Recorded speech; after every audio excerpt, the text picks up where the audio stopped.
All right. We are live here. I got to make sure I don't say anything crazy. This is cool. I just wanted to do my first live stream. I think with AI and content and AI making content easier, the value is going to shift. We're making content for humans. What humans value is really the thing that why we make content. And so switching how we make content is going to be the key thing. And what's more real than live? I mean, there's no way you could AI this, right? So in today's video, I think what I want to do is we'll just run through some data center back to it. So let's just see.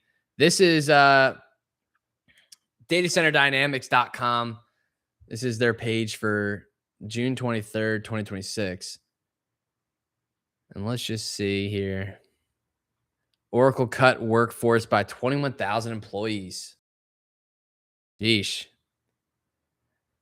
13% in fiscal year 2026.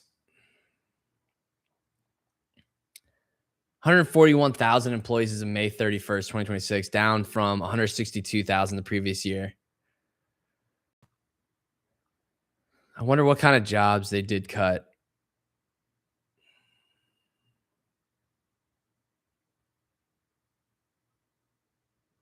This year already, Oracle has raised around $45 billion in debt and equity building centers for cloud customers, including AMD, Meta, NVIDIA, OpenAI, TikTok, XAI, and others.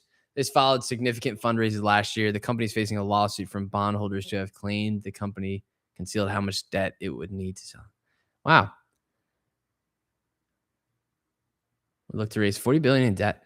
So, fun fact: I've actually been inside of an Oracle data center, and I've actually been inside of one of the Oracle data centers that TikTok is in, that TikTok is hosted in. And I was actually walking through TikTok. What was interesting about this data center was there's like a black gate around the data center. And I know I'm like talking over here because that's where the window is. Let me just move the window so it's closer to my camera. There we go. Now I'm like looking at you guys. And there was a black gate around all the servers. And I was like asking the guy that was walking me through, I was like, what is that? He's like, that's TikTok. It's like, oh, wow. All right. So pretty cool.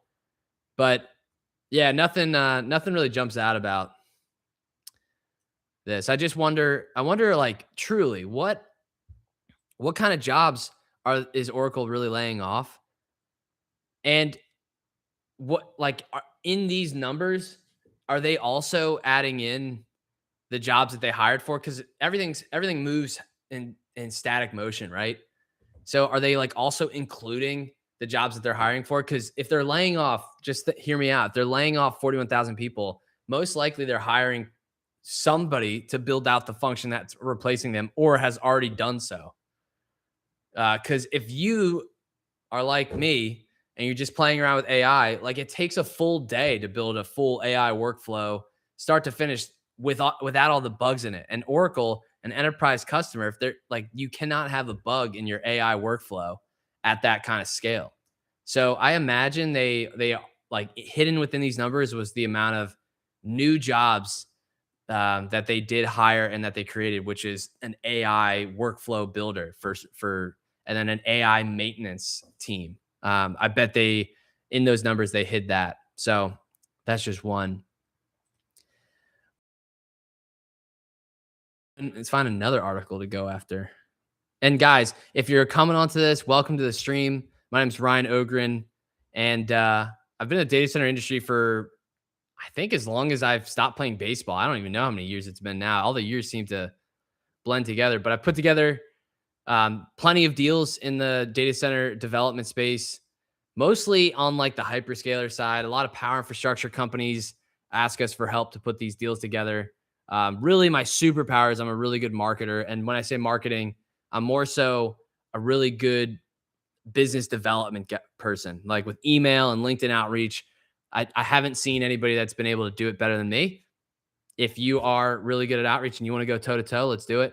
But when you pair what we can do with our industry experience, like we've been able to create a tremendous amount of wealth. So I can't say more than just that based off these NDAs, but would love to meet you and talk to you, and make sure you like and subscribe. You can ask me questions about our deals and I can definitely answer them if that's interesting. So all right. Grok received 50 million in new growth capital for AI cloud expansion.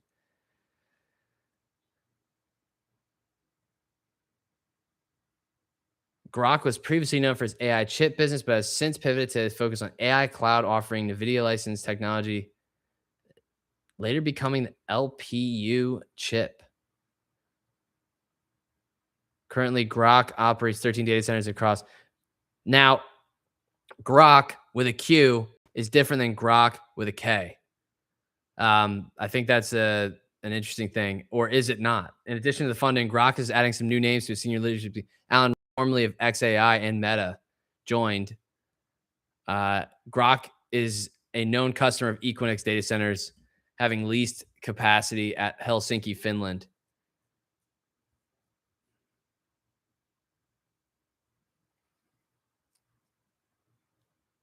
Oh, so Google Tensor Processing Unit development team. That's who's behind Grok. That's pretty cool to comment on there. I just think that Grok is different than the Grok from XAI. I thought that was different. SpaceX to start water treatment facility. So this is interesting. SpaceX is set to resume work on a wastewater treatment facility to service data center 12 months after the project stalled. I wonder why the project stalled. $80 million,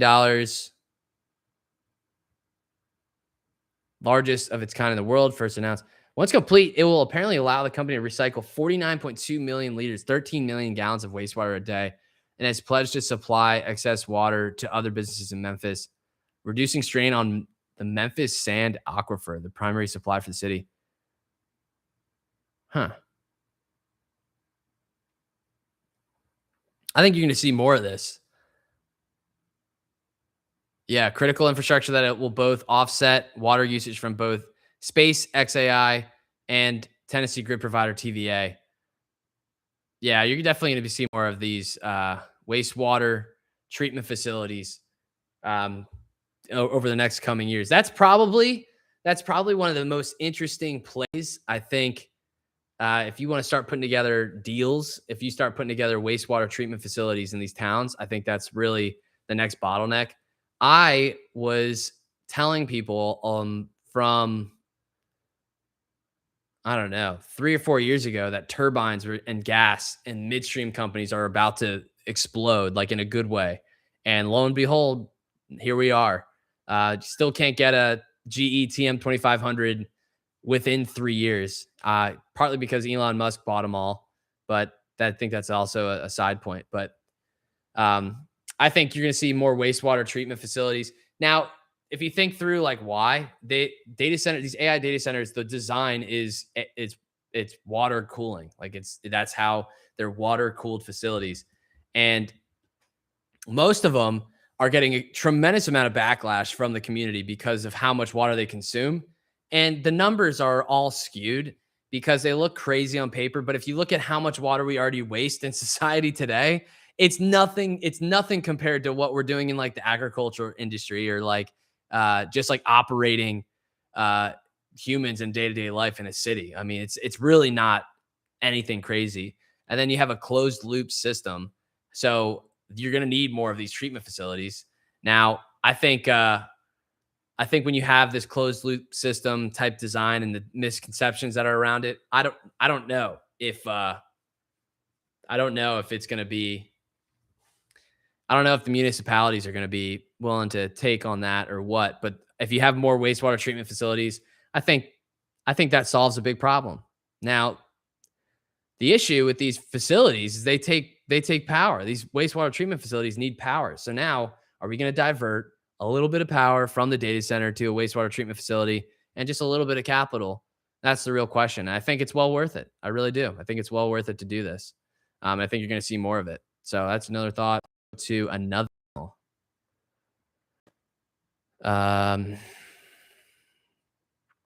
Nexus DC files to develop data center in Dallas, Texas. Well, welcome to the party.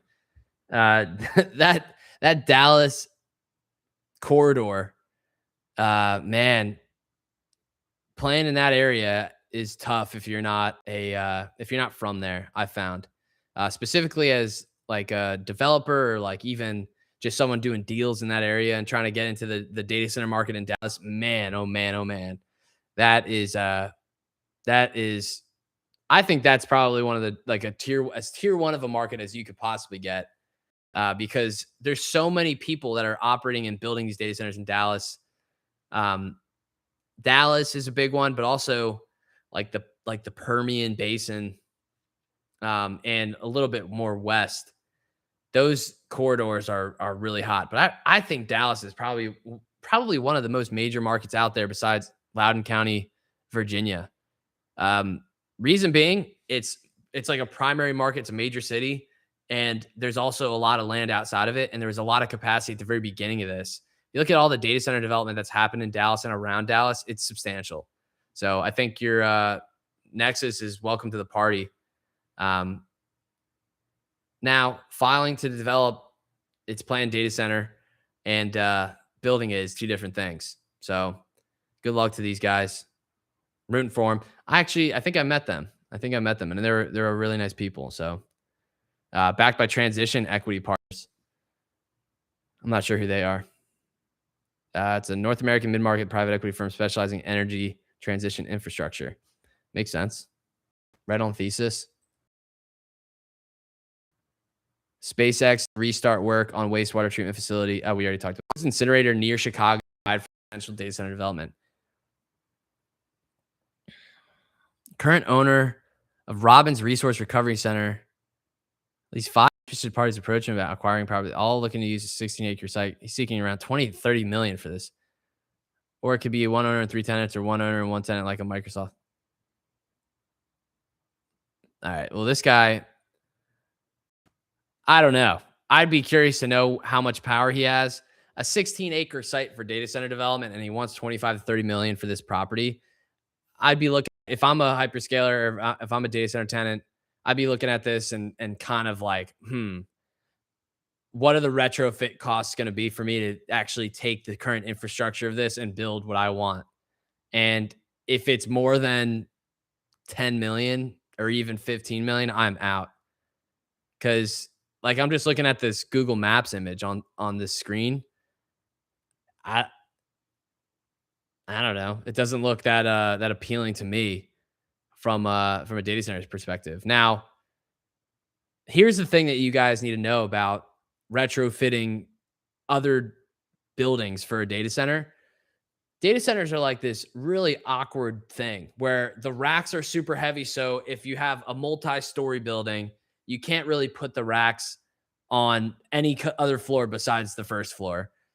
Same with all the cooling. And if it's an AI data center, like you're gonna be operating like in high performance, and you have AI chips, and you have all this, that, and the other. It's using more power, so you need water cooling, and you like these buildings aren't built with that infrastructure, and then trying to retrofit these buildings with that infrastructure is actually going to be more costly than just demolishing the whole thing and starting from the ground up again. And so,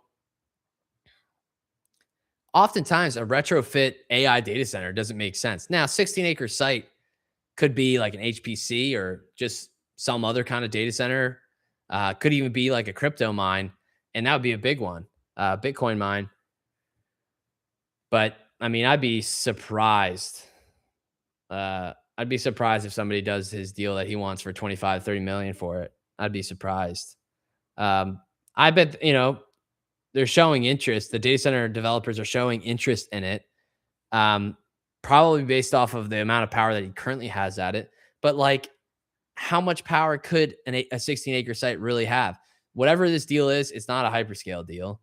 If he has, like, I would say maximum, he's probably got like 5 megawatts of power. So 25, $30 million for a 16-acre site, 5 megawatts of power. I don't think that's like a crazy great deal. Now, I could be wrong. I don't know a lot of these things. The incinerator site includes 7 buildings. The waste to energy and recycling plant opened around 1997 and closed just a few years ago. Designed to process more than 1,000 tons of trash per day. and earmarked for potential conversion of natural gas and fertilizer plant around 2021. Maybe they can make this a wastewater treatment plant. How about that? That would be probably a better idea. But yeah, I don't know. My gut feeling on this is not ideal, guys, unfortunately. Um, there is 6.3 billion compute capacity deal from AI startup Reflection. Will give Reflection access to NVIDIA GB300s at Colossus 2 data center. SpaceX, man, these guys, they're doing it. If a lot of people have issues with monetizing in the data centers development space, I know Elon Musk is now the richest guy in the world. I think he already was. And SpaceX with XAI and SpaceX combined as a company, like, I mean, it's probably going to be one of the most valuable companies in the world if it's not already. But just look at how he's monetizing everything. Like look at SpaceX as a whole and their products, and look at XAI as a whole of their products. Like it's truly a remarkable thing what this guy has been able to accomplish in such a short amount of time. Really is. And I'm talking about Elon Musk, obviously. But just look at how he's monetizing his data centers. Cloud computing contracts at existing data centers are probably going to be the most lucrative piece of paper that exists on the planet. So definitely be looking at seeing more of these announcements now that more capacity has been developed. Yeah, I think it's probably, there's a lot to learn from it, for everybody to learn it. But anyways, that's enough. I got to go jump on another call here. So just wanted to go live for the first time. If you liked it, if you're watching this after the fact, come join us next time for our next live. All right. See ya.